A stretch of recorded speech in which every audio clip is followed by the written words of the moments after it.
ભરૂચમાં NEET paper leak મુદ્દે આમ આદમી પાર્ટી અને સીજેપીના કાર્યકરોએ વિરોધ નોંધાવવાનો પ્રયાસ કર્યો હતો। સ્ટેશન વિસ્તાર પાસે વિરોધ શરૂ થાય તે પહેલા જ પોલીસે અનેક કાર્યકરોને અટકમાં લીધા હતા।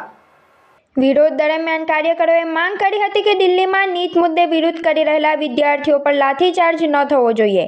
સાથે જ પેપર લીક પ્રકરણની નિષ્પક્ષ અને કડક તપાસ કરી જવાબદારો સામે કાયદેસરની કાર્યવાહી કરવામાં આવે તેમજ કેન્દ્રીય શિક્ષણ મંત્રી ધર્મેન્દ્ર પ્રધાને નૈતિક જવાબદારી સ્વીકારી રાજીનામું આપવું જોઈએ।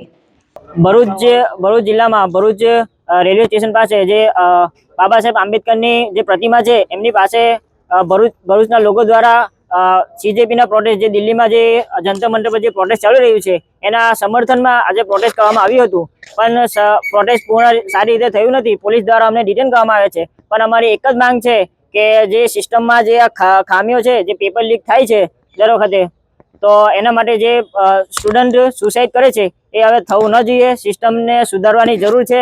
તો હું જે પણ સત્તામાં જે પણ પાર્ટી છે એમને હું રિક્વેસ્ટ કરું છું એક સ્ટુડન્ટના તરીકે કે આ ધર્મેન્દ્ર પ્રધાન જે એજ્યુકેશન મિનિસ્ટર છે એમને એમની રિઝાઇન જલ્દી અપાવે ને સિસ્ટમને સારી રીતે સુધારવાની કોશિશ કરે ને દિલ્હીમાં જે પ્રોટેસ્ટ ઉપર લાઠીચાર્જ કરવામાં આવ્યું છે, આજે એક મહિનાની અંદર મહિના સુધી સોનમ વાંગચુક અને સીજેપી દ્વારા જે પ્રોટેસ્ટ કરવામાં આવ્યો છે એનું હજુ કોઈ નિરાકરણ આવ્યું નથી।